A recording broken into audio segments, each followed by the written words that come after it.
Fala pessoal, estamos aqui com mais uma questão sobre sistemas de arquivos, âmbito sistema operacional. Então, simbora.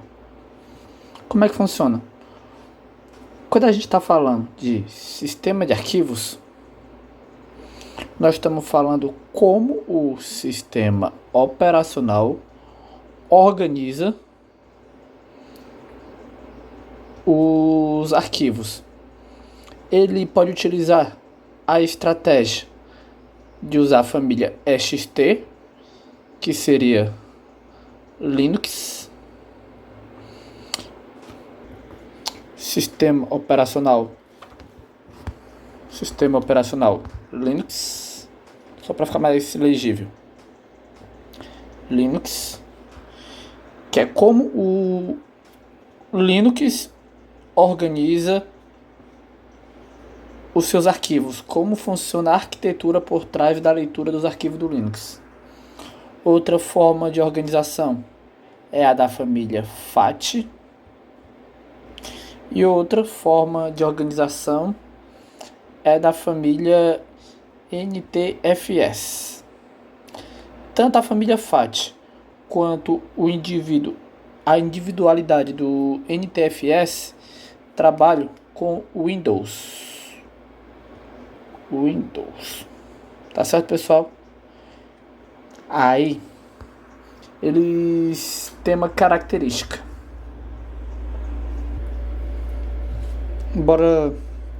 Antes de continuar, já que eu comecei a desenhar isso aqui, vamos empurrar um pouco mais para cá, só para manter um pouco mais de espaço. Continuando.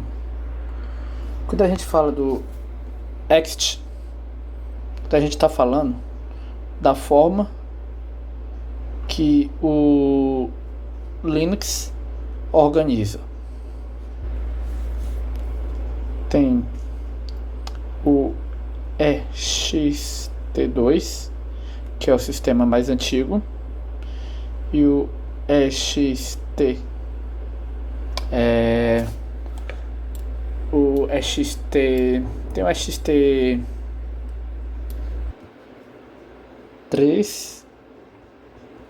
e 4.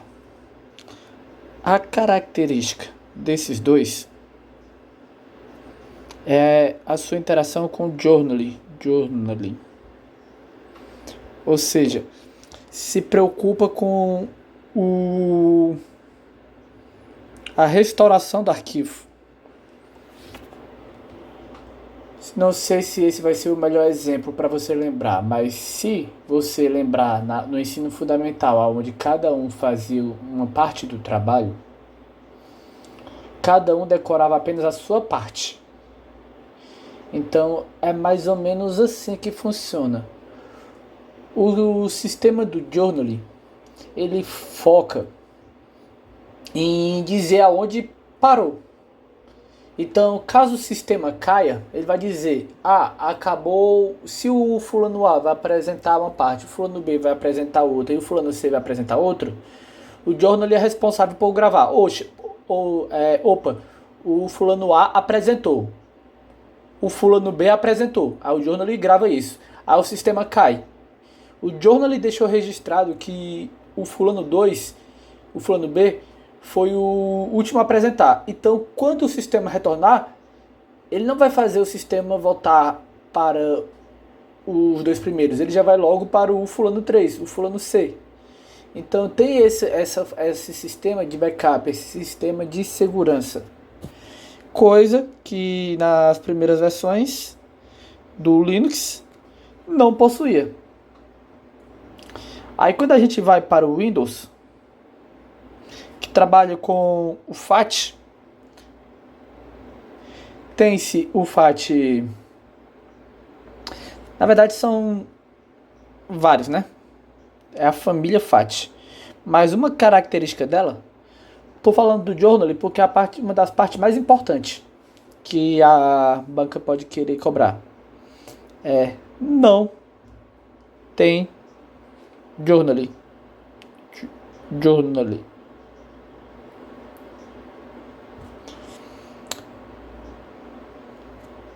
Mas ainda assim, ele é responsável por organizar os arquivos, os clusters dos arquivos no disco. Para isso, bora aqui, ó. Esse F é file de arquivos, O A seria alocação, o A de alocação. Eita, que não tá dando nem para escrever, o espaçozinho não foi. Mas saiba, alocação. E o T de tabela. Por que eu estou dizendo isso? Porque quando a gente está falando do FAT, ele vai trabalhar os arquivos, eles vão estar organizados de uma maneira encadeada. A característica do sistema encadeado é que cada arquivo vai possuir um ponteiro, uma seta indicando aonde está o próximo arquivo. Tem essa característica. Essa é a principal característica quando a gente está falando de sistema encadeado, certo? Só que uma forma, aí vai, A aponta para o B, que não necessariamente está contigo, pode estar espalhado ao longo da tabela. Aí aponta para o C, aponta para o D, inclusive essa, já que nós estamos falando de enlace, outra palavra que é bastante relacionado a ele, é esse nome na prova, é fragmentação interna. Ou seja, eu tenho um bloco preparado aqui para caber, sei lá, 212 KB, e o arquivo acaba com 54 KB, que seja. Aí toda a diferença vai ficar sobrando. Enfim, esse procedimento aqui de enlace, numa tentativa de otimizar, em vez de quando for procurar um dado ter que ir lá no A, do A procurar o B, do B vir para o C, do C procurar o D, e assim sequencialmente, o table FAT, a tabela de alocação de arquivos, ele decidiu criar uma tabela, e nessa tabela ele já coloca se cada canto desse do HD tem um número, no da RAM tem um número, 1, 2, 3, 4 e assim vai. Por exemplo, 7, 8, 9, que seja. O FAT vai trabalhar estando organizado de forma enlace, ele vai lá e organiza uma tabela, dizendo assim: no espaço 1 vai estar a letra A. No nosso exemplo, no espaço 7 vai estar a letra B. No espaço 8 vai estar a letra C. E no espaço 9 vai estar a letra D. Então, por causa dessa tabela, que é uma tentativa de acelerar, a gente diz que é uma lista indexada. Vai indexando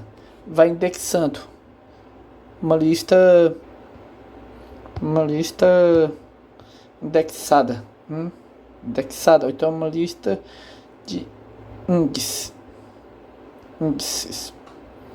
São dois nomes que as bancas podem tratar quando fala dessa tabela aqui do FAT. E quando a gente está falando do FAT, Tá falando da tabela, e quando tá falando dessa tabela, é bom saber que existe o FAT 12, FAT 12, 16, 32. Relembrando a principal característica dele, que eles não trabalham com journaling. Aí, esse 12 está dizendo que a entrada deles seriam com 12 bits, o 16 bits, e o 32, pessoal que organiza isso decidiu colocar 32, mas na verdade era 28 bits, só que para ficar bonitinho colocaram 32. Isso aqui para na hora de montar os clusters, na hora de montar o espaço entre eles. E ainda tem um FAT curioso, vou dizer assim, que é o FAT, em vez de EXT, é EX. Se fosse T, seria o Windows, não esquecer. EX FAT.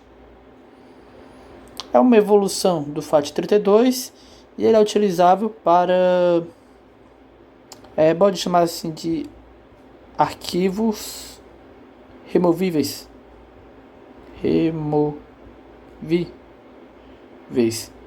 Utilizado para pendrives e outros afins, para dispositivos flashes. Pronto.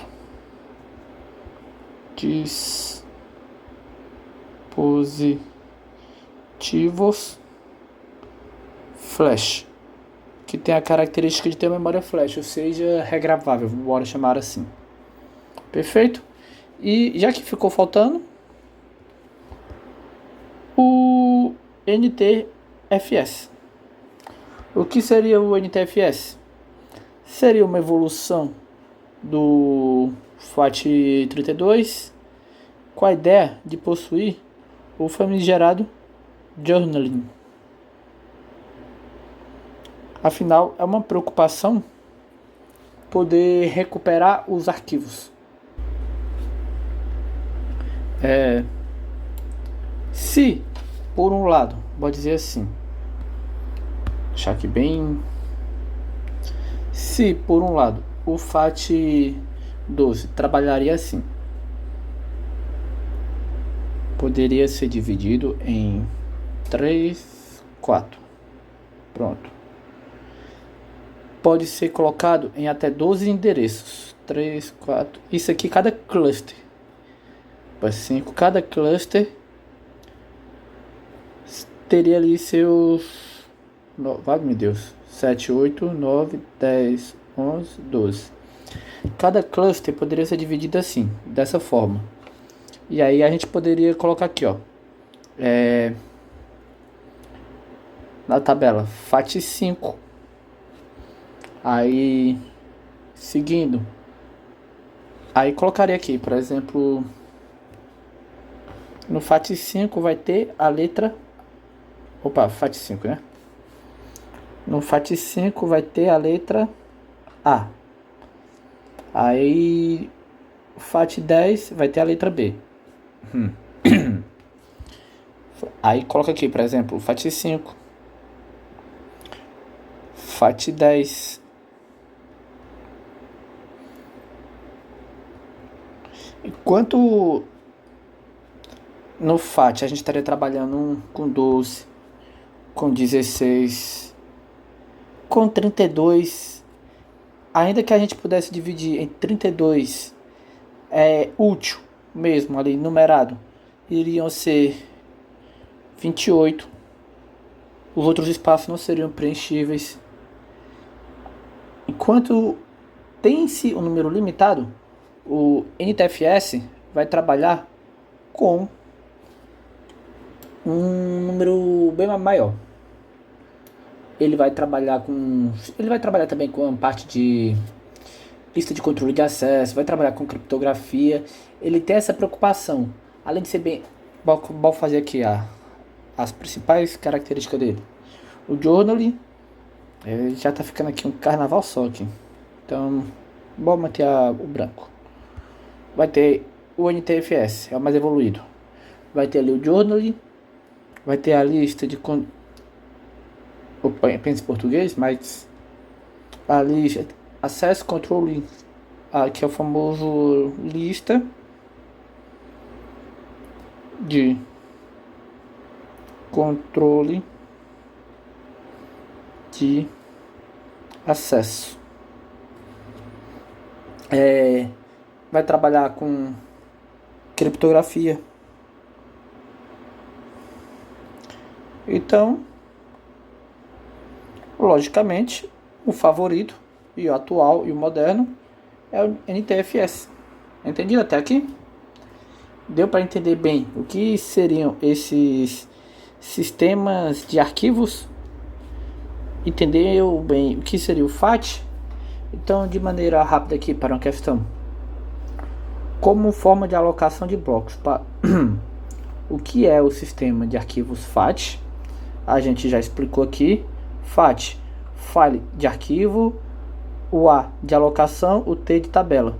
Então, tabela de alocação de arquivos. O sistema de arquivos da tabela de alocação de arquivos utiliza como forma de alocação de blocos para um arquivo. Aí pergunta se ele utiliza uma alocação contígua.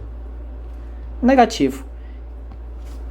Esse fato de ter um ponteiro apontando para o próximo não é contíguo. Contíguo seria se fosse apontando sempre de maneira linear, o que não é o caso da nossa tabela.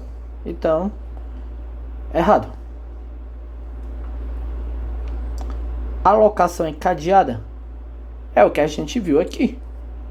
Só que não podemos dizer que é encadeada porque foi construída uma tabela, então ele utiliza a alocação encadeada.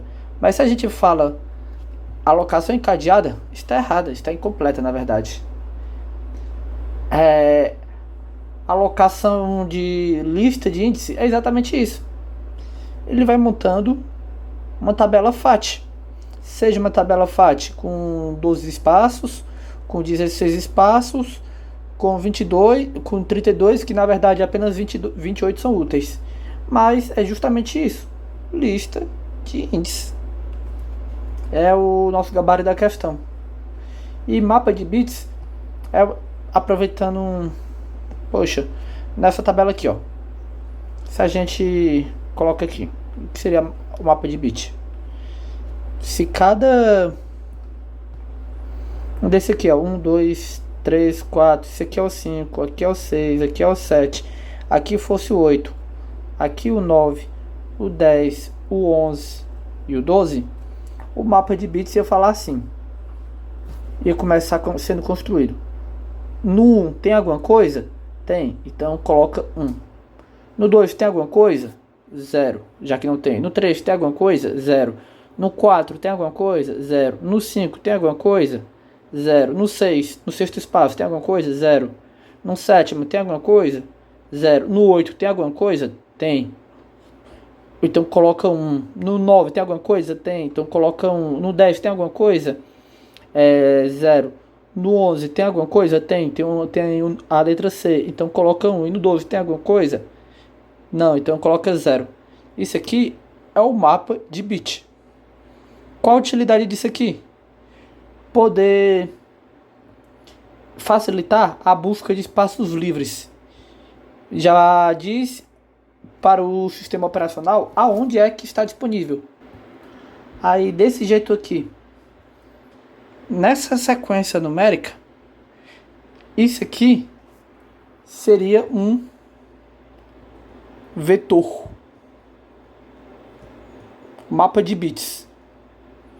O mapa de bit tornar-se-á um vetor. Aí o sistema operacional fala, poxa, eu preciso de 3 espaços contíguos. Aí ele procura, poxa, 3 zeros contíguos, achei.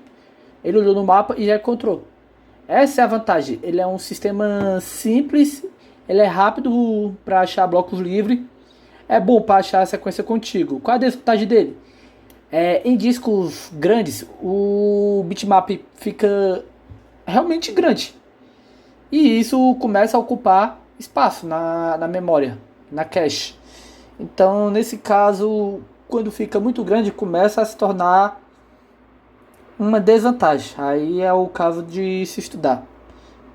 Então, dada essa questão aqui, depois de tudo que a gente explicou, dá pra gente aproveitar aqui o ensejo para mais uma. Vai ser mostrando outra forma que as bancas amam cobrar. É assim. As diversas versões de Linux. Opa. Pronto. As diversas versões de Linux suportam de forma nativa, como parte do projeto do sistema operacional, os seguintes sistemas. Aí a gente teria que ter aquela parte que eu tentei colocar bem aqui. XT. Tem outros, mas a família XT é a mais recorrente em prova. Aí a gente iria aqui e veria. Poxa, o FAT pertence à família... pertence ao sistema operacional Windows? Não, a gente já viu que pertence ao Windows. Assim como o NTFS, que é a evolução. Eu não comentei sobre esse tal de ISO, então deixaríamos aqui com um ponto, um asterisco, e o FAT novamente. Agora, XT e esse asterisco. Aqui, XT, o FAT não, NTFS não, o FAT novamente não. XT sim, pertence ao Windows. FAT, falei Linux, falei uma coisa e pensei outra. Linux, os dois Linux, o FAT, o Windows, o FAT, Windows. Muitas das vezes as bancas cobram somente isso. Aí, por que é bom fazer as questões por eliminação quando é a hora de prova? Porque ainda que você não saiba algumas coisas, muitas das vezes a eliminação lhe ajuda a resolver e acertar a certa. E o que seria essa forma de organização 9660? Esse ISO 9660 é um padrão de sistema de arquivos para mídia ópticas. CD-ROM, aparece em DVD, enfim, mídia ópticas. Ele atua tanto no Linux, atua tanto quanto no Windows, nos Macs, enfim. Ele é mais genérico. Então, fica aqui. Se perguntar desse ISO 9660, sabemos que na verdade ele é utilizado para leitores ópticos. CD, ROMs, DVD.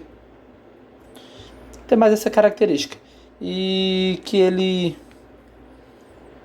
foca ali também no Linux, no Pinguim ou no Windows. E é isso, pessoal. A maioria das bancas vão, quando abordarem esse tema, vão abordar com algo parecido com isso. Pode perguntar sobre esse negócio do Journal. Lembrando que quem possui o Journal é o NTFS quando nós estamos falando de Windows, e só no XT mais recente quando falamos do Linux. Quando a gente está falando da tabela FAT, ela usa o sistema encadeado para criar uma lista indexada, uma lista de índice, e assim poderemos acertar umas boas questões. Dito tudo isso, peço aos senhores aquele apoio de sempre. No mais, rogo a Deus para que não desistam, não desanimem, antes sejam fortes, corajosos.